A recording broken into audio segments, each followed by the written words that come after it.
আসসালামু আলাইকুম, welcome to Mukta kitchen house. আজ আমি আপনাদেরকে কই মাছ, চিংড়ি মাছ দিয়ে লাউ শাকের রেসিপি করে দেখাবো। কড়াই গরম হয়ে গেছে, তেল দিব।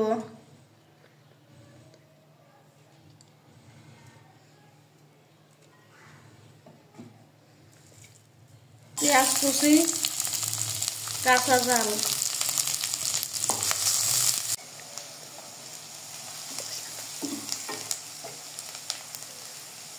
এক চামচ রসুন বাটা,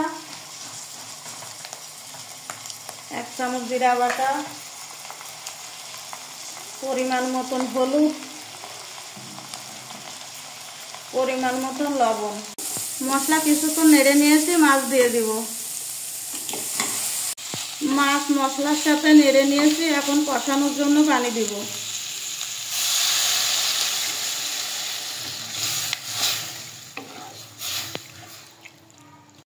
দুই তিন মিনিট মাছ কষিয়ে নিয়েছি, তুলে নিব।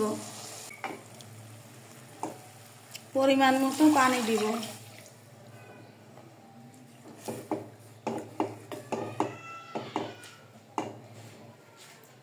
মশলা পানিতে জাল উঠে গেছে, আমি শাক দিয়ে দিব।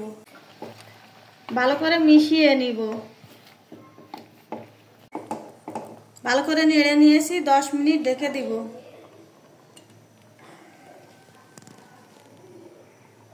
দশ মিনিট হয়ে গেছে, ঢাকনাটা তুলে নিব। শাক আমার অনেকটা সেদ্ধ হয়ে গেছে, এখন আমি মাছ দিয়ে দিব।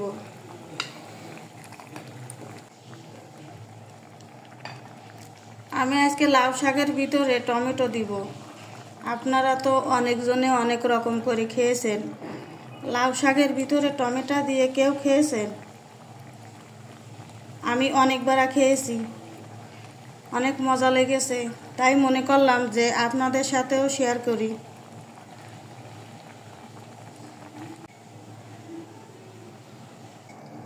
পাঁচ মিনিট হয়ে গেছে, ঢাকনাটা তুলে নিব। কই মাছ, চিংড়ি মাছ দিয়ে লাউ শাকের রেসিপি হয়ে গেছে, এখন আমি নামিয়ে নিব। আমার ভিডিওটা ভালো লাগলে আমার চ্যানেলটিকে সাবস্ক্রাইব করে আমার পাশে থাকবেন। সবাইকে ধন্যবাদ।